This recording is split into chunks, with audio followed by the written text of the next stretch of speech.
সুপ্রিয় দর্শক, আমি মুস্তফা দানি সবাইকে স্বাগত জানাচ্ছি সম্পাদকীয়তে। আজকের বিষয় কোরবানির পশু, আর এ নিয়ে আলোচনার জন্য আমাদের স্টুডিওতে উপস্থিত আছেন professor doctor Mohammad Jahangir Alam, chairman animal production and management বিভাগ, শেরেবাংলা কৃষি বিশ্ববিদ্যালয়। মাঝখানে আছেন doctor Manjur Hossain, senior research fellow, BIDS, এবং ওই প্রান্তে আছেন হাজী মোহাম্মদ দেলওয়ার হোসেন, সভাপতি Bangladesh hide and skin merchants association.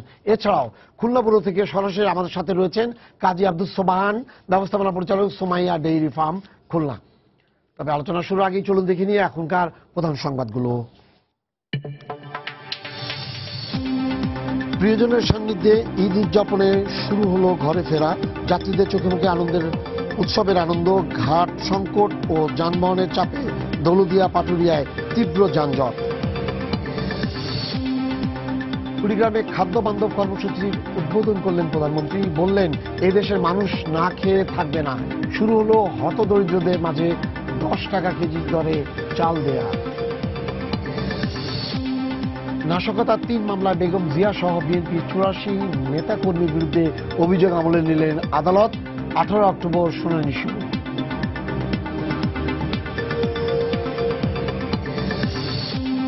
আদালতের রায়ে 2 মন্ত্রীর পদে থাকা নিয়ে আইনি কোনো বাধা নেই, জানালেন আইনমন্ত্রী।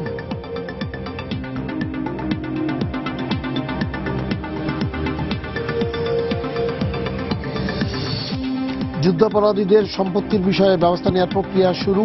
প্রয়োজন ট্রাইব্যুনাল আইনের সংশোধন, বলছেন বিচার সংশ্লিষ্টরা।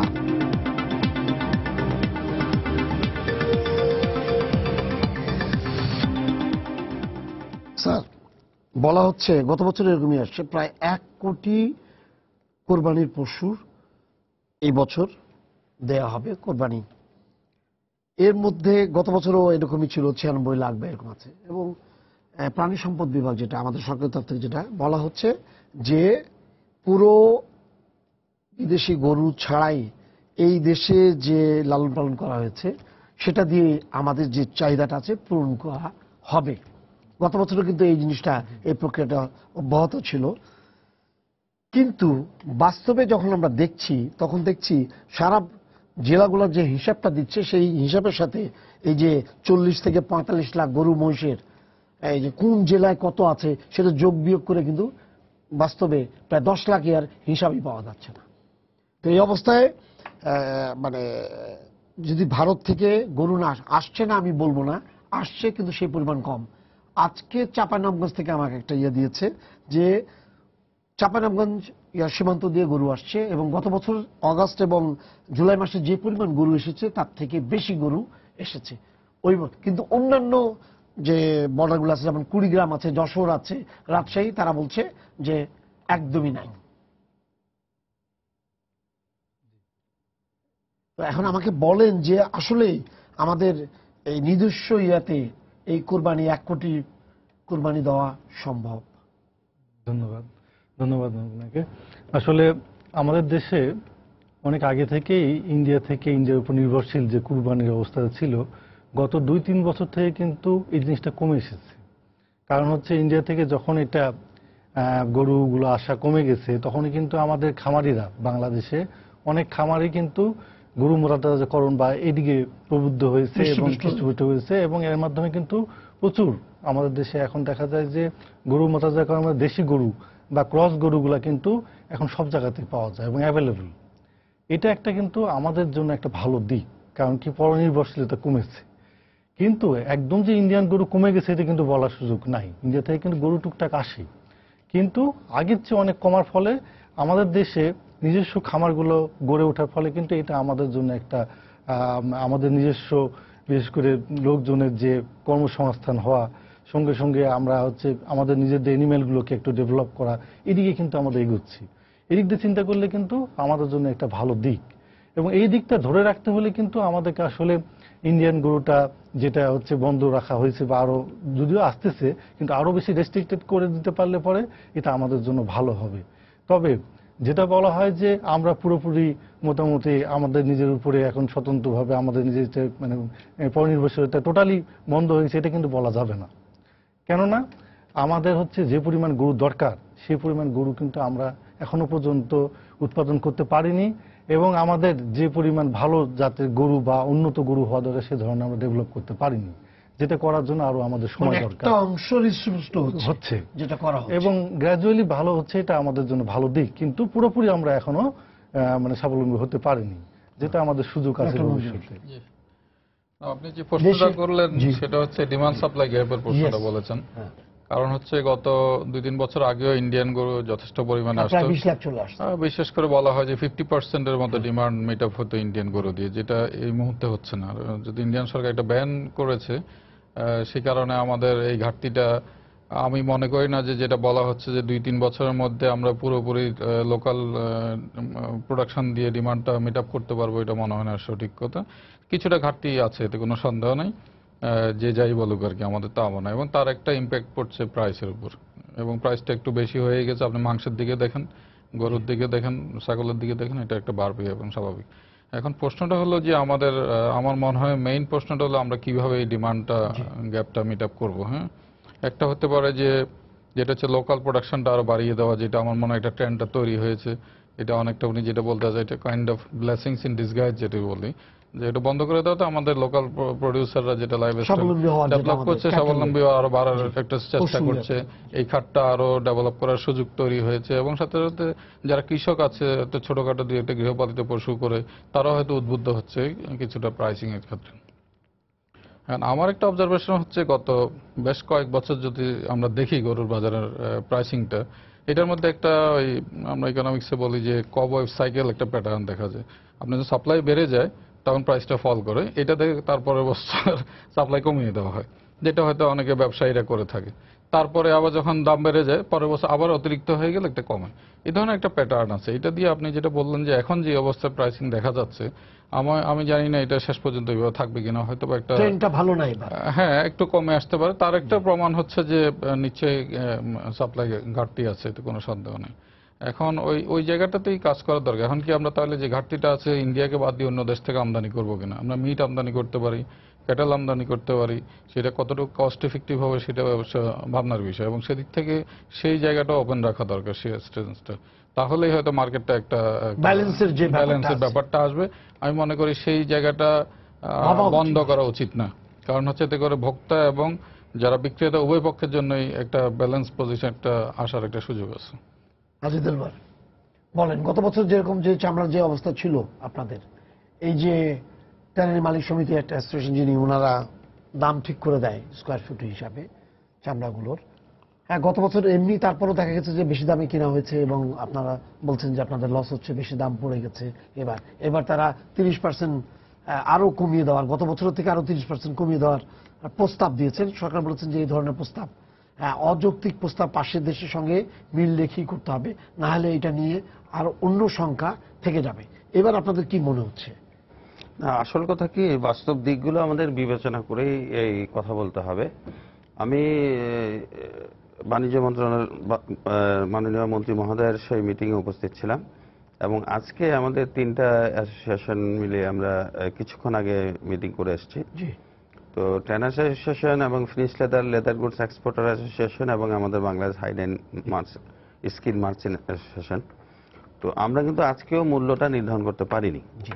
এর মূল কারণটা হলো যে আমাদের এই সেলিং প্রাইস, লবণের দাম বাড়তি, এবং আমাদের যে ট্যানারি হস্তান্তরের মানে ট্রান্সফারের যে বিষয়টা, হাজারীবাগ থেকে সাভারে যাওয়ার যে বিষয়টা, এই 3টা বিষয়কে সামনে রেখে কিন্তু আলোচনাগুলো হয়েছে। আচ্ছা, এবং তারা ট্যানারি মালিকরা বলতেছে যে এমন কোনো মূল্য নির্ধারণ করা যাবে না, যেহেতু আমাদের বাণিজ্য মন্ত্রী মহোদয় বলে দিয়েছেন যে যেন আমাদের দেশ থেকে পার্শ্ববর্তী দেশে চামড়া পাচার হয়ে না যায়। আবার এমন কোনো মূল্য নির্ধারণ করা যাবে না যে মূল্যের কারণে আন্তর্জাতিক বাজারেও এটা একটা হয় যে বাংলাদেশের চামড়ার মূল্য কমে গেছে, অদ্রুপ দাম আরো কমাও। এরকম হয় না, তারা কম দামে কিনতেছে, আমরা কেন বেশি দামে কিনবো? তো এই বিষয়গুলোর আলোকেই আগামীকাল মন্ত্রী মহোদয়ের সঙ্গে তারা বসবেন, বসে আগামী শুক্রবার সকাল 10টা একটা প্রেস কনফারেন্সের মাধ্যমে মূল্যটা নির্ধারণ করে দেবেন। তবে স্বাভাবিকভাবেই আমরা বর্তমানে যে বাজারটা চলতেছে, এটা কিন্তু গত বছরের চেয়ে যে মূল্য নির্ধারণ করেছিল সেটা নয়, গত বছর যে মূল্যে তারা কিনেছিল তার চেয়ে 30% কম। এখন আমাকে প্রশ্ন করতে পারেন, তারা যে মূল্য নির্ধারণ করে দিল সেটার প্রাইসটা কি, আর তারা যে আমাদের কাছ থেকে কিনে নিয়ে গেল সেটার প্রাইসটা কি? তো এখানে আপনার আপনার লবণের বিষয় আছে, ক্যারিং কস্ট আছে, তারপরে আপনার লেবার আছে, তারপরে আপনার কেমিক্যাল আছে, তারপরে আপনার অ্যানাদার্স আরো অনেক কস্টিং আছে, এক্সপোর্টে সিএনএফ আছে, এটা আছে সেটা আছে, এগুলো মিলে সব কস্টিং বাদ দিয়ে কিন্তু তারা মূল্যটা নির্ধারণ করে। তো এই বিষয়গুলো আমার মনে হয় ট্রেনের মালিকরাই ভালো বলতে পারবে। আর দ্বিতীয়ত যে প্রথম যে প্রশ্নটা স্যারকে করেছেন আপনি, সেটা হলো আমি কিন্তু এটা বিশ্বাস করি না। কারণটা হলো আমাদের দেশে বর্তমানে আপনি জানেন যে একটা আপনার বন্যা হয়ে গেল, বন্যার কারণে কিন্তু অনেক গৃহস্থলের গরুও তারা বিক্রি করে ফেলবে, তাদের বাড়িঘর বানাবে, বাড়িঘর ভেঙে গেছে, নদীর পাড়ে যাদের বাড়ি তাদের বাড়িঘর নদীতে নিয়ে গেছে, পানিতে সরে গেছে, সেই গাছতলায় তারা বসে আছে গরুটা ধরে নিয়ে, যেটা আমার এখন এটাই আমার সম্ভব। হ্যাঁ, সেই সমস্ত কারণে কিন্তু আর একটা জিনিস খেয়াল করবেন, ঢাকা শহরে কিন্তু এত আগে কখনো গরু আসতে দেখিনি, আজ থেকে 4-5 দিন আগে থেকে কিন্তু গরু আসা শুরু হয়ে গেছে। এর মূল কারণটা কি? এবং এই গরুগুলো কিন্তু দেশীয় গরু, এটা কিন্তু ভারতীয় গরু না। আর ভারতীয় গরু যদি ওইভাবে নামে তাহলে দেখবেন ঈদের 3 থেকে 4 দিন আগে নামবে। তদ্রূপ আমি আমার এই গরুগুলো দিয়েই যদি আমি, যেটা জরিপটা ভুল হতে পারে, সেই জরিপটা ভুল হতে পারে যে আমার কাছে 1,05,00,000 গবাদি পশু আছে, কিন্তু আমাকে আগে নির্ধারণ করতে হবে গত বছর কোরবানিতে ঈদুল আজহাতে কতগুলো গরু জবাই হয়েছিল, কতগুলো মহিষ জবাই হয়েছিল। হ্যাঁ, 96 লাখ বলতেছে, এটা কিন্তু একেবারে ছাগল এবং ভেড়া সহ সব পশু পশু পশু পশু এর মধ্যে 70,70,00,000 ছিল শুধু ছাগল আর ভেড়া, বাকিগুলো হলো এর মধ্যে 1-2% হবে আপনার মহিষ। মহিষ তো আমাদের দেশে খুব একটা, 70 লাখ না গরু, হ্যাঁ 70 লাখ, হ্যাঁ বাকিগুলো সব গরু। তদ্রূপ এটা যদি আপনার হিসাব করেন তাহলে হিসাবটা মিলে যাবে না। কিন্তু এখানে একটা প্রশ্ন আছে মানে যে জিনিসটা আসছে বলা হচ্ছে আমাদের যে প্রতি বছর যে বাছুরের যে সেটা হলো 70 থেকে 80 লাখ, মানে এরকম মানে যেটা বলা হচ্ছে, তার মানে ওইখানে ডেফিসিটটা কিন্তু সবসময়ের জন্য মানে যে ইয়াতে থেকেই যাচ্ছে 20 লাখের। হ্যাঁ, কিন্তু এইটা পূরণ হচ্ছে কি করে এটা কিন্তু আর বলছে না কেউ। না, এটা আসল কথা। আপনি যে জায়গাটা হাত এবং ওই জায়গাটা যেখানে ইন্ডিয়ান গরুর যে প্রশ্নটা ঢুকে যাচ্ছে, যে জায়গাটা আপনি হাত দিচ্ছেন, সেটা সত্যিকার অর্থে একটা পয়েন্ট আছে ওখানে। কারণটা হলো যদি আপনার আমি বছরে 60 থেকে 70 লক্ষ বাছুর হয়, হ্যাঁ, তাহলে আমি তো সেই 70 লক্ষ জন্মানো বাছুরকে আমি এই কোরবানির উপযুক্ত করতে পারবো না, তাই না? এবং আমি তো দাঁত দেখে এখনো কোরবানি দেই, সেটা দাঁত হয়েছে কিনা বা কয়টা দাঁত হয়েছে, সে একটা তো আমাদের ধর্মীয় অনুশাসনে একটা বিষয় আছে যে এত বছর বয়স হলে তাকে কোরবানি দেয়া হবে, 2 বছর বা 2.5 বছর। তো 2 বছর হলেও তার যদি সেই কটা দাঁত না হয়, নিচের দাঁতগুলি যদি না হয়, তাহলে সেই কোরবানিটা জায়েজ হবে না। তো সেই সমস্ত কারণে ঘাটতি অবশ্যই রয়ে গেছে। তবে সরকারের উচিত, আমি মনে করি, যেহেতু বর্তমান সরকার প্রগতিশীল সরকার, হ্যাঁ, এবং আমরা অনেক দূর এগিয়ে যাচ্ছে বাংলাদেশ, তদ্রূপ এটাও সম্ভব সাধারণ কৃষকদের, এটা শুধু ফার্মারদের দিলে চলবে না, সাধারণ কৃষকদেরকে ইনভলভ করতে হবে, যে তারা প্রতিটা বাড়িতে যেখানে গরু তারা পালে না তাদেরকে গরু পালনে উদ্বুদ্ধ করতে হবে, এবং একটা জায়গায় দুটা করতে হবে। ছাগলের তার মানে ইন্ডিভিজুয়াল যদি বাড়ানো যায় তাহলে এটা আরো ভালো সহজভাবে কস্টিংও কমে যাবে, কস্টিং অনেক কমে যাবে। সোপান সাহেব,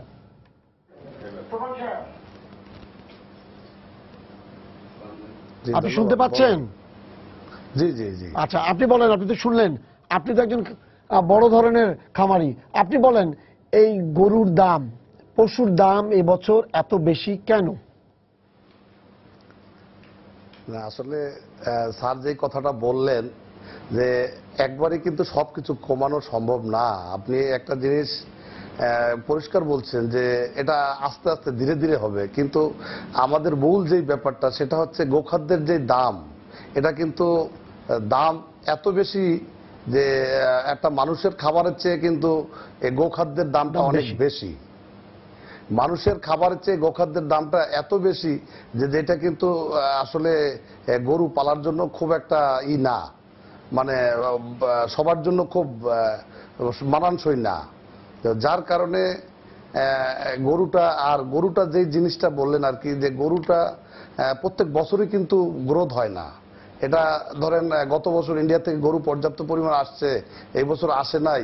আমাদের দেশের খামারিরা কিন্তু এই বছর পালতেছে, কিন্তু সেটা হয়তো অনেকের গ্রোথ হয়েছে, অনেকের গ্রোথ হয় নাই। আর কুরবানির এত আগে গরুটা কিন্তু দেখেন আপনি, কুরবানির 2 দিন বা 1 দিন আগে কিন্তু অনেকেই গরু কিনে। গরুটা কিন্তু এত অ্যাডভান্স কিন্তু অনেকেই কিনে না, অনেকে কিনে তার রাখার জায়গা নাই। আর গরুর যে দামটা এখন বাজারে যে এটা বেশি চাচ্ছে, আপনারা দেখবেন আরো 2 দিন বা 1 দিন পরে এত বেশি কিন্তু থাকবে, একটা রিজনেবল পর্যায়ে চলে আসবে। আমি মনে করি গরু ইন্ডিয়া থেকেও আসতেছে, তা না, ইন্ডিয়া থেকেও আসতেছে। তবে আমাদের দেশে বিশেষ করে যারা খামারি আছে বা প্রান্তিক চাষি আছে, এদের যদি গভর্নমেন্টের তরফ থেকে একটু সহযোগিতা করা হয়, যে খাবারের ব্যাপারে, লাইফ স্টক ডাক্তারের ব্যাপারে, তাহলে আমার মনে হয় আমাদের দেশে সম্ভব। আচ্ছা, আপনি যে ফার্মটা করেছেন, আপনার যে ফার্মটা আছে, সালমান সাহেব যে ফার্মটা আছে, আপনি কতটুকু সরকারি সহায়তা পান, মানে সহযোগিতা পান? আমি দেখেন, আমি খুলনাতে আপনি আমার আজকে 18 বছর আমি গরুর পালন করি। এটা আমি খুব শখের বশবর্তে করতাম। হয়তো এখন আমার কমার্শিয়াল, আমার কাছে প্রায় 150 মতো গরু আছে। এটা আপনার গাভী বা ষাঁড় বা দিয়ে আমি 3 time Awami League government, BNP গভর্নমেন্টের তরফ থেকেও আমি অ্যাওয়ার্ড পাইছি। কিন্তু অ্যাওয়ার্ড আমি পাইছি ঠিক আছে, কিন্তু আমার মতো যারা প্রত্যেকে তো খামারি, আমার এখানে কোনো গভর্নমেন্টের অনুদান নাই, গভর্নমেন্টের ফাইন্যান্স নাই। এবং আমার জানা মতে যে এই খামারিদেরকে যদি কম সুদে গভর্নমেন্ট যদি তদারকি করে, এটাকে যদি কম সুদে, কম ইন্টারেস্টে যদি গরু পালনে সহায়তা করে, আমার মনে হয় বাংলাদেশে এই শিল্পটা কিন্তু আমাদের প্রধানমন্ত্রী, মাননীয় প্রধানমন্ত্রী যে একটি গরু একটি খামার, উনি যেই প্রযুক্তিটা হাতে নিয়েছেন, আমরা ধন্যবাদ জানাই, সাধুবাদ জানাই। যদি উনি যদি আরেকটু তদারকি করে, ওনার বিভিন্ন দপ্তরের মাধ্যমে, আমাদের পশু সম্পদ অধিদপ্তরের মাধ্যমে যদি এটাকে আরো ব্যাপক আকারে যদি করে, আপনি দেখেন এই বছর হয়তো কুরবানিতে একটু আর যে দামটা হয়তো 15% বা 20% বেশি গত বছরের তুলনায়, আপনি আগামীতে দেখবেন যে এইটা কিন্তু থাকবে না। ঠিক আছে, আপনি আমাদের সাথে থাকা, আমি আপনার সাথে আবারও কথা বলবো আমরা। স্যার, একটা জিনিস খেয়াল করেছেন, উনি গোখাদ্যের দাম বেশি বলছেন। আচ্ছা, আর একটা জিনিস উনি হয়তো বলেননি, গোখাদ্যের প্রচন্ড ভেজাল খাওয়ার পরে ইয়া হচ্ছে না, এবং এমন ভাবে থাকে, এটা একটা ভেজাল আছে। আর উনি যেটা বললেন যে সহায়তা সরকারি, হ্যাঁ, প্রাণী সম্পদ বিভাগ কিন্তু বলছে যে আমরা সবকিছু সহায়তা করছি। কি সহায়তাটা কোন জায়গা থেকে হচ্ছে? ওনারা বলছেন কম সুদ বা এরকম। আপনি একটা যদি ইন্ডাস্ট্রি হিসাবে এটাকে ডেভেলপ করে স্বাবলম্বী করতে চান, তাহলে তো আপনাকে এক্সট্রা কিছু ফ্যাসিলিটিস তো আপনাকে দিতে হবে। উনি বললেন যে উনি কোনো কিছুই পাননি। তাহলে যারা খামারে হয়তো আজকে 4টা-5টা গরু করছে, এরপরে যখনই বড় আকারে যাবে তখন তো তার সামর্থ্য থাকবে না বিনিয়োগের ক্ষেত্রে। জি, আসলে একটা খামার করতে গেলে কিন্তু প্রধান খরচ আসে কিন্তু খাদ্য খরচটা, এটা একটা মূল। প্রায় 70% মতো খরচ কিন্তু এই খাদ্যের পিছনে যায়। কাজে খাদ্য খরচটা যদি কোনোভাবে কমানো যায়, তাহলে খামারিরা কিন্তু কম্পারেটিভলি পশুগুলো পালন করতে তাদের সহজ হবে, এবং পরবর্তীতে কিন্তু ওই পশুগুলো থেকে মাংসের দামও কম্পারেটিভলি, এনিম্যালের দাম কম হবে, এবং যারা ভোক্তা তারা কিন্তু মাংসের দামও কম পাবে। স্যার, উনি একটা কথা বলেছেন যে আর্টিফিশিয়াল খাবার যেগুলো কিনা হচ্ছে, 32 টাকা করে ভুসি, খোল, এইসব জিনিসগুলো কিনছে খাওয়ার। কিন্তু উনি আর একটা কথা বলছেন যে আমাদের এখানে ঘাস নাই। কিন্তু ঘাস যদি পায়, তাহলে এতে যে হাইব্রিডিংটা আছে সেটা কিন্তু ওই খোল বা এই জিনিসগুলোতে নাই। এখন আমাদের দেশে যে জায়গাগুলোতে বেশি চর আছে, যেখানে জমি পড়ে আছে, কিন্তু ওখানে বড় ধরনের বিভিন্ন ধরনের ঘাস লাগিয়ে এই প্রজেক্টটা করার পরিকল্পনা নেওয়া যেতে পারে। যে জায়গাগুলোতে একদমই ঘাস নেই, সেই জায়গা তো কস্টিং তো বেশি পড়ে যাবে তাহলে। আসলে কি যে যেসব এলাকায় চর অঞ্চল, যেমন সিরাজগঞ্জের বা পাবনার এই অঞ্চলগুলোর কিন্তু ঘাস Credit এরকম উৎপাদন আছে। করে জি। তারা কিন্তু অলরেডি এখানে বিভিন্ন বড় বড় খামারি অলরেডি সুবিধা হয়েছে। পাচ্ছে। জি। এরকম কিন্তু আরো যেগুলো জায়গা আছে, এবং আমাদের কিন্তু সরকারের পক্ষ থেকে ফডার প্রোডাকশন বলে একটা প্রকল্প আছে, যেটার মাধ্যমে কিন্তু উন্নত ঘাস উৎপাদন এবং জি, উন্নত ঘাস যেটা। উৎপাদনের অফিসারও আছে। জি। তারা কিন্তু এভাবে সহযোগিতা দেওয়ার সুযোগ আছে। এখন এইটা যদি কিন্তু কাজে উনি যেটা লাগে, বলছেন জমি নাই, তো জমি জমিতে নেই। যদি হয় তাহলে ওই ঘাস কোথা থেকে করবে? জমিটা আসলে কি এটা আমাদেরকে, যেহেতু আমাদের জমি কম, আমাদেরকে কিন্তু সায়েন্টিফিক চিন্তা করে অন্যদিকে এগোতে হবে। যেমন হচ্ছে বিভিন্ন নদীর ধারে, পুকুরের ধারে, রাস্তার ধারে, এগুলো কিন্তু আমাদের জায়গা অনেক পড়ে আছে। এগুলোতে কিন্তু উন্নত ঘাস কিন্তু এমন একটা জিনিস যেটা লাগালে কিন্তু হয়ে যায়, একটু তদারকি করলেই। এই জায়গাগুলো কিন্তু সরকারিভাবে তথা আমাদের যারা খামারে আছে সবাইকে যৌথভাবে চিন্তা ভাবনা করে, এবং আমার মনে হয় যে এটা রিলেটেড যারা এক্সপার্ট আছে তাদের চিন্তা ভাবনা করলে কিন্তু আমাদের বিশেষ করে ঘাস উৎপাদনটা বাড়ানো যাবে।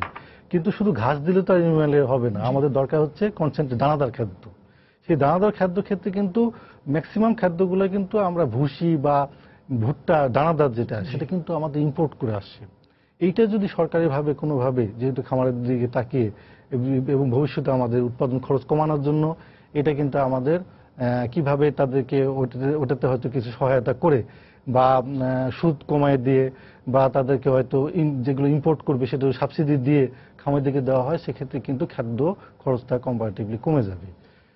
ডক্টর মঞ্জুর বলেন, এই অর্থনীতির এই জায়গাতে আপনি বলেন। না, এটা তো কস্টিং কমানোর জন্য যে গো খাদ্যই সবচেয়ে বড় সমস্যা দেখা দিয়েছে আমাদের স্বাবলম্বী হওয়ার ক্ষেত্রে। এখন এটা সবচেয়ে হলো বড় যে, যেটা সমস্যা। হলো যে যেহেতু আমরা এক্সপোর্ট বন্ধ হয়ে গেছে অনেকটা, তাহলে একটা ইম্পোর্ট সাবস্টিটিউশন পলিসি যেটা নেওয়া দরকার, সেটা হচ্ছে যে ইন্ডাস্ট্রি গ্রো করার জন্য আরো অনেক ধরনের পদক্ষেপ নেওয়ার সুযোগ আছে এবং তৈরি হয়েছে, যেহেতু এটার একটা বিশাল ডিমান্ড আছে দেশে, এবং ইভেন আমরা যদি অনেক বেশি উৎপাদন করতে পারি, বিদেশে রপ্তানিও করতে পারি দুই দিক থেকে।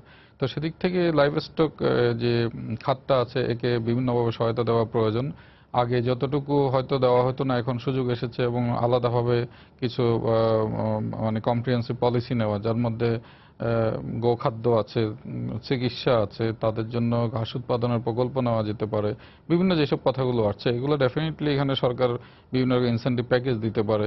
তার মধ্যে একটা হতে পারে যে ওই যে খুলনা থেকে বললেন, যেটা হচ্ছে স্বল্প সুদে ঋণের একটা ব্যবস্থা করা, তাদেরকে ঋণের অ্যাক্সেস দেওয়া, মাইক্রো ক্রেডিটও কিছুটা দেওয়া হয় অনেক ক্ষেত্রে, আমি যতটুকু জানি।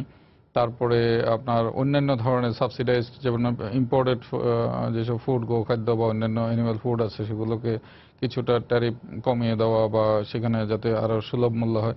তাহলে যেটা হবে যে এখানে দুইটা বিষয়, একটা হচ্ছে যে যে পরিমাণ খরচ করে একটা মানে ক্যাটেলকে রেস করতে হয়, সেটা সেই মূল্যটা যদি সে মার্কেটে না পায়, তাহলে কিন্তু আবার এই খাতটা কিন্তু ক্ষতিগ্রস্ত হবে। সুতরাং এটা একটা কম্পিটিটিভ মার্কেট হওয়া উচিত, সেক্ষেত্রে যাতে ভোক্তারাও লাভবান হয়, অন্যদিকে যারা পশুপালন করছে তারাও যাতে লাভবান হয়। উভয় দিকটা করার জন্য কিছু আলাদা ইনসেনটিভ এবং ফিনান্সিয়াল অ্যাসিস্ট্যান্স এগুলো দিলে আমার মনে হয় এই শিল্পটা আরো এগিয়ে যাওয়ার যথেষ্ট সুযোগ আছে। মাজিদার চামড়ার যে এখন এবার যে প্রসেসের মধ্যে একটা ট্যানারি অ্যাসোসিয়েশন যেটা বলছে, তাদের কাছে গত বছরে 40 লাখ পিস চামড়া তাদের গোডাউনে আছে। তারা 60 লাখ পিস চামড়া পণ্য হিসাবে ব্যবহার করতে পেরেছে এবং বাইরে ইয়ে করেছে, 40 লাখ আছে। এখন কথা হচ্ছে, ওনারা কিন্তু এই ধরনের টোনে কথা বলছেন যে আমাদের তো এই স্টকের মধ্যে এই অবস্থায় আছি আমরা। হ্যাঁ, এই মুহূর্তে আমরা যদি নাও নেই, তাহলেও কিন্তু এই মুহূর্তে চালায় নিতে পারবো। যদি এরকম চালায় নেওয়ার চেষ্টা করে, তাহলে আমাদের চামড়ার কি হবে? এই চামড়া দেশে থাকবে? আসল কথা বিষয়টা এরকম না, এটা তাদের কাছে স্টক আছে 40 লাখ, কিন্তু তারা 40 লাখ 35 বলতেছে, থেকে 40 লাখ। 40 লাখ বলতেছে, কিন্তু আমার মনে হয় না যে এরকম হবে। তাহলে কি এটা দাম, না না না, এই চামড়ার এটা দাম প্রতি কমানোর বছরই প্রসেস হিসাবে এটা বলছে? এটার সঙ্গে না, এটার সঙ্গে ওটার কোনো সম্পর্ক নেই। তাহলে আমি একটা ইন্ডাস্ট্রি করেছি, আমার সবগুলো চামড়া আমার বিক্রি হয়ে যাবে এই ধরনের কিছু না। একেবারে আমি ঝাড়ু দিয়ে আবার মিলাদ পরিয়ে সাফিয়ে নতুন বলবো, করে জি। বছরে আমি আবার শুরু করব, জি। এই ধরনের কোনো কিছু না। জি। এটা হলো আপনার রেগুলার একটা প্রক্রিয়া। আমি কাজ করতেছি, অর্ডার আসতেছে বেচতেছি, অর্ডার আসতেছে বেচতেছি। আমার কাছে স্টক থাকতেই পারে, আমার অর্ডার নিয়ে আমি বেচতে পারতেছি না, অথবা আমি ওভার স্টক হয়ে আছে। হ্যাঁ, আমি একটা বড় ধরনের একটা অর্ডার নিয়ে আমি দিয়ে দেবো চামড়াগুলো, বিষয়টা ওই রকম। কিন্তু তারা ওই যে চালাকির কথা বললেন, চালাকিটা ওটা না। আমার কথাটা হলো, এখানে যখন ট্যানারিটা ট্রান্সফার হবে, এই বিষয়টা নিয়ে তারা খুবই শঙ্কিত, আজকেও তারা খুব করেছে এবং 2010 সাল থেকে করছে। হ্যাঁ, জাতিকে তো সারাক্ষণ বিপদে ফেলে দিয়ে এখন ওরা শঙ্কিত কেন? এটা কিন্তু শুনেন, আজকে যে বিষয়টা এসছে যে এই 10,000 টাকা করে পার ডে জরিমানা, জি, এর আগেই তো হওয়া উচিত ছিল। না, কিন্তু আপনি আমাকে বলেন, এটা কি আপনার কি মনে হচ্ছে যে সরকারের কারণে হয়েছে? গাফিলতিটা কার? আমার কথাটা হচ্ছে বিসিক কেন তাদেরকে চাপ দিল না? আজকে এই আলটিমেটামটা দেওয়া হলো, 10 বছর কেন আমি সময় দেবে তাকে? না, কিন্তু প্রতি বছরই তো এরকম বলা হচ্ছে, আর প্রতি বছর ওনারা 6 মাস করে বাড়িয়ে দিচ্ছে। এই যে খেলাটা, এই খেলার সঙ্গে কে সম্পৃক্ত? তাদের সুযোগ দিচ্ছে, তারা সুযোগ নিচ্ছে, তাদের সুযোগ দিচ্ছে, তারা সুযোগ নিচ্ছে। আমি শুধু র লেদার ব্যবসায়ী হিসেবে নয়, আমি সাধারণ একজন পরিবেশ কর্মী হিসেবে আমি একটা কথা আপনাকে বলতে চাই, যে এই প্রজেক্টটা যখন হাতে নেয় তখনই কিন্তু আলটিমেটাম দিয়ে দেওয়া উচিত ছিল। তাদের ইনসেনটিভ দিচ্ছেন, তাদের আপনি ড্যামেজ দিচ্ছেন, তাদের সবকিছু দিচ্ছেন, তারপরে তারা যাবে না। একটা ফোন আছে, দর্শক আপনার পরিচয় দিয়ে প্রশ্ন করুন। হ্যাঁ, আমার নাম সুমন বিশ্বাস, কোটালীপাড়া, গোপালগঞ্জ কোটালীপাড়া, কলমার ইউনিয়ন। জি, হ্যাঁ, প্রশ্ন হচ্ছে আমাদের এই নলুয়া গ্রাম, কুমুরিয়া গ্রাম, বুঝছেন, এই জায়গায় আমাদের খুব গরু খুব পালে এবং ছোট ছোট খামার আছে, বুঝছেন, এবং সবাই আমরা পালতে পারি এবং বিলে ঘাস আছে, কোনো সমস্যা নেই, আমরা গরু পালতে পারি। কিন্তু আমাদের যদি একটু সরকারি সহায়তা, কম সুদে যদি আমরা লোন পাই, বুঝছেন, তাহলে আমরা অবশ্যই আরো বেশি বেশি গরু পালতে পারবো। আমার 8টা গরু আছে, বুঝছেন, আমি একটু কলেজে একটা কাজ করি, তার ভিতর দিয়ে আমি 8টা গরু পালি এবং আমি একটা বড় রকমের একটা ছোটখাটো একটা ফার্ম আমি করতে চাই, বুঝছেন। জি, তাহলে আপনি সরকারি সহায়তা চান, যদি এটা হয় আপনার জন্য ভালো হবে। ঠিক আছে, আমরা একটু খুলনার সুবহান সাহেব। হ্যাঁ, আপনি শুনলেন তো, এখন যে বললেন যে সরকারি সহায়তার কথা বলা হচ্ছে, আরেকজন ছিলেন খামারে, যিনি গোপালগঞ্জের কোটালীপাড়া থেকে বলছিলেন, উনি সরকারি সহায়তা চাচ্ছিলেন। পাশাপাশি আপনি যেটা বলছেন, শুধুমাত্র দানাদার খাদ্য হলে হবে না, আপনি সহায়তা চেয়েছেন বা এটা জিনিসের জন্য। তো এই জিনিসটা পুরোপুরি আমরা স্বাবলম্বী হওয়ার পথে কি কি ব্যারিয়ার, আপনি এর বাইরে আর কি সমস্যা আপনাদের আছে? আপনি কি পর্যাপ্ত ডাক্তার পান আপনি? না, আসলে লাইফ স্টক সাপোর্ট আমরা যতটুকু পাই এটা সাফিসিয়েন্ট না, তারপরও যেটা পাচ্ছি আমরা চালায় নিচ্ছি, যেহেতু অনেকদিন আমরা এই খামারের সাথে জড়িত আছি, আমরা মোটামুটি এটা চালায় নিতে পারতেছি, কিন্তু সাফিসিয়েন্ট না। এটা আরো লাইফ স্টক, এখানে ডাক্তার বা সহযোগী এটা সাপোর্টের দরকার আছে, এটা সাফিসিয়েন্ট না। এটা আমাদের খুলনাতে আমি যতটুকু জানি, যেহেতু আমি একটা খুলনা বিভাগীয় শহরে আছি, এখানে লাইফ স্টক যে ডাক্তাররা আছেন এখানে অত সাফিসিয়েন্ট না, এখানে আরো দরকার। জি, ঠিক আছে, আপনাকে ধন্যবাদ স্যার। আপনি দেখলেন তো লাইফ স্টকের যে জায়গাগুলোর মধ্যে এটা একটা, কিন্তু অ্যানিমেল যে জায়গাতে আসলে একটা সুস্থ গরু কিভাবে বেড়ে উঠবে সেই ট্রেনিংটা যদি তাদেরকে না দেওয়া হয়, কি খাওয়াবে, কিভাবে ইয়া করবে, বা হঠাৎ করে দেখা গেলো 2 মাস আগে থেকে এমন জিনিসপত্র খাওয়ানো আরম্ভ করলো, তাতে আমাদের ক্ষতি হয়ে যাচ্ছে। আসলে তো আমাদের প্রত্যেকটা উপজেলাতেই আমাদের কিন্তু পশু সম্পদ অফিস আছে। জি, সেখানে পশু চিকিৎসক আছে, পশু কর্মকর্তা আছে, এবং ফিল্ড লেভেলে কিন্তু সেখানে আমাদের পশু কর্মী আছে কিছু, এবং কৃত্রিম প্রজনন কর্মী আছে, এবং বিভিন্ন ধরনের কর্মী কিন্তু আছে সরকার থেকে দেওয়া। এখন তারাই কিন্তু তাদেরকে সার্ভিস দিচ্ছে। এটা ছাড়াও কিন্তু বেসরকারিভাবেও কিছু বিভিন্ন প্রতিষ্ঠান কিন্তু এই আমাদের ভেটেরিনারি ট্রেনিং বা বিভিন্ন সহায়তা করে যাচ্ছে। কাজে তাদের মাধ্যমে কিন্তু ওনারা সহায়তা পেয়ে কিন্তু বিভিন্ন খামারগুলো গড়ে উঠতেছে। তবে আমাদের এটা আরো বাড়ালে, আমাদের যেহেতু খামারের সংখ্যা বাড়তেছে, এগুলো সংখ্যা আমাদের বাড়ানো দরকার। এবং সরকার কিন্তু বর্তমানে আমাদের এই পশু সম্পদ কর্মকর্তা থেকে শুরু করে একদম ওই ফিল্ড লেভেলে কিন্তু সংখ্যা অনেক বাড়াচ্ছে ইদানিং। ও আচ্ছা, জি, তার মানে এই ব্যাপারে ব্যবস্থাগুলো নেওয়া আরম্ভ করেছে। তবে আমাদের যেগুলো খামার করার জন্য মেইন দরকার হচ্ছে ভ্যাকসিন, প্রপার ভ্যাকসিনগুলো। সেগুলো যেন, কতগুলো ভ্যাকসিন আছে যে অনেক এক্সপেন্সিভ, বাইরে থেকে নিয়ে আসতে হয়, সেগুলো যেন দেশে সবগুলো তৈরি, কিছু কিছু তোমার দেশে তৈরি হয়, কিন্তু সবগুলো যাতে দেশে আরো তৈরি করে তাদেরকে আরো সহজলভ্য এবং কম দামে দেওয়া যায় সেই বিষয়টা দেখতে হবে। এবং তাদেরকে চিকিৎসা, বিশেষ করে সহজলভ্যভাবে যে কোনো মুহূর্তে চিকিৎসা পেলে চাইলে যেন তাদেরকে পাই, সেই ব্যাপারে আমাদের সহায়তার জন্য যে পরিমাণ ম্যান পাওয়ার, সেই সংখ্যা আমাদের বাড়াতে হবে। এটার মাধ্যমে আমি মনে করি, আর খাদ্য যেটা বলতেছেন, খাদ্যর ভেজালটাও আমাদের বর্তমানে, খাদ্য থাকলেও কিন্তু ভেজাল যুক্ত খাদ্য প্রচুর। তা আমাদের চাই যে এই খাদ্য ভেজাল মুক্ত কিভাবে করা যায়, সেক্ষেত্রে আমাদের খাদ্যের একটা নীতিমালা থাকা দরকার। কারণ আমাদের অনেক ফিড মিল বা ফিড ইন্ডাস্ট্রি ডেভেলপ গড়ে উঠেছে, কিন্তু অধিকাংশ দেখা যাচ্ছে সব ভেজাল দিচ্ছে। ইভেন আমাদের এই পশু চিকিৎসার যেসব ওষুধ তো সেগুলো ভেজাল দিচ্ছে, কারণ মানুষের মতো তো এনিমাল বলতে পারে না তার খেলে পরে অসুবিধা হচ্ছে, কাজে ভেজাল দেওয়ার সুযোগ কিন্তু অনেক বেশি। কাজে এই বিষয়ে আমার মনে হয় এনিম্যালের ওষুধ এবং খাদ্য, এই দুটাকে আরো বেশি সরকারিভাবে আমার তদারকি দরকার বলে। আমরা শেষ পর্যায়ে আছি, বলে না, এখানে কয়েকটা বিষয় উঠে আসছে। একটা হচ্ছে যে পশু খাদ্য, যেটা ইদানিং আমরা পত্রপত্রিকা এবং টিভিতে বিভিন্ন নিউজ দেখছি যে যেখানে মোটা তাজাকরণে এমন সব ওষুধ ব্যবহার করা হচ্ছে যেগুলো মানব মানে শরীরের জন্য, মানব দেহের জন্য ক্ষতিকর এগুলো খাওয়া। এই জায়গাগুলো মানে শুধু ব্যবসায়িক মোটিভে যদি এগুলো করে তাহলে কিন্তু শিল্পটা বেশি দূর যেতে পারবে না। তখন এই ক্ষেত্রে সরকারের অবশ্যই মনিটরিং এর একটা ব্যাপার আছে। এট দ্য সেম টাইম যেটা হচ্ছে যে লাইভ স্টক ডিপার্টমেন্টের capacity building more important issue, এবং তাদেরকে যদি এই ইন্ডাস্ট্রিটা আরো ডেভেলপ করতে থাকে তাহলে তাদেরকে আরো ক্যাপাসিটি বিল্ডিং করতে হবে, আবার ক্লোজ মনিটরিং করা এবং অন্যান্য যেসব সাপোর্ট সার্ভিস দেওয়ার কথা আছে সেই বিষয়টা আছে। এগুলোর সাথে সাথে আমি যেটা বলবো যে এটা একটা আমাদের জন্য একটা সুযোগ আসছে যে এই খাতটাকে আরো ডেভেলপ করে নেওয়া এবং জনগণকে এই ব্যাপারে আরো উদ্বুদ্ধ করা যেতে পারে এবং সচেতনতামূলক পদক্ষেপও নেওয়া প্রয়োজন। বিশেষ করে গরু মহিষ এগুলো পালনের ক্ষেত্রে কি ধরনের খাদ্য দেওয়া যেতে পারে, কি ধরনের মানব সম্পদের মানব দেহের জন্য খরচটা না, একটা তো হচ্ছে যে তাদেরকে যে ধরনের খাবার দাবার দেওয়া হচ্ছে যেগুলো হচ্ছে মানব দেহের জন্য ক্ষতিকর, এবং সেসব বিষয়ে একটা অ্যাওয়ারনেস বিল্ডিং এর ব্যাপার আছে। এটা শুধুমাত্র প্রফিট মোটিভ হলে হবে না। আর এট দ্য সেম টাইম হচ্ছে যে এটাকে আরো বেশি পরিমাণে তারা লাভজনক একটা ব্যবসা হিসেবে নিতে পারে, এবং সেটা যেন মানে বাজারকে যাতে কোনোভাবে ম্যানিপুলেট না করে প্রাইসটা বাড়িয়ে দেওয়ার যে চেষ্টাটা চলে অন্তত বিশেষ করে কোরবানির সময়, সেই জায়গাটাতে আরো বাজার মনিটরিং এর একটা মেকানিজম থাকা দরকার। আরেকটা জিনিস যেটা আমি বলতে চাই সেটা হচ্ছে যে কিন্তু আমাদের একটা হচ্ছে আমরা যদি এখানে মানে স্বয়ংসম্পূর্ণতা অর্জন করতে পারি তাহলে অবশ্যই আমরা কিন্তু বিদেশে কিন্তু হালাল মিটের যথেষ্ট ডিমান্ড আছে, এবং সেখানে তো আমরা কিন্তু রপ্তানিতে যাওয়ারও একটা সুযোগ আছে। সুতরাং এটা একটা রপ্তানিমুখী শিল্প হিসেবেও কিন্তু চিন্তা করা যেতে পারে শুধুমাত্র লোকাল ডিমান্ড।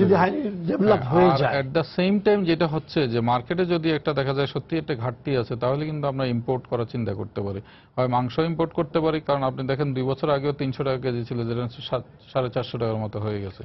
এটা শুধু ইনফ্লেশনের জন্য যত হয়েছে তা না, এটা একটা সাপ্লাই ডিমান্ডের মধ্যে সেই জায়গাটা অ্যাড্রেস করার সুযোগ আছে। এখন যদি লোকাল যে লাইভ স্টক রেজিং ফার্ম গুলো আছে তারা যদি শুধু বলে না বিদেশ থেকে আনার দরকার না আমরাই করব, সেটা করে দাম বাড়িয়ে নেওয়া, যে আপনি ফান্ডামেন্টাল কোশ্চেনটা প্রথমে করেছেন, সেই সুযোগটা কিন্তু থাকা উচিত না। মার্কেটটাকে মনোপলি মার্কেটে যেন না হয়, সেখানে যাতে সব ধরনের প্লেয়াররা যাতে হ্যাঁ রোল প্লে করতে পারে, সেই জায়গাটাতে কিন্তু সরকারের এবং ওই সংশ্লিষ্ট ডিপার্টমেন্টগুলো কাজ করার সুযোগ আছে।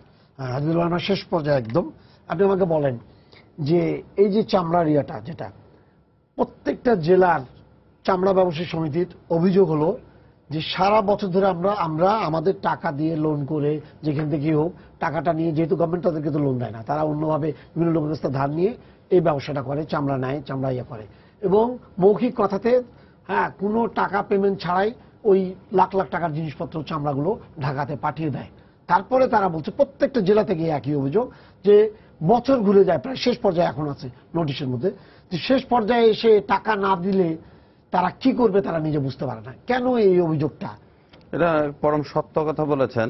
আমরাও ভুক্তভোগী এই বিষয় নিয়ে। আমি আজকে হাত জড়ো করে কথাটা বলেছি যে আপনারা বিভিন্ন অজুহাত দেখিয়ে আমাদেরকে টাকা দেন না, আমরাও মফস্বলে ব্যাপারীদের বা পাইকারদের টাকাগুলো করতে কোটি কোটি টাকা, টাকার পরিমাণও কম নয়।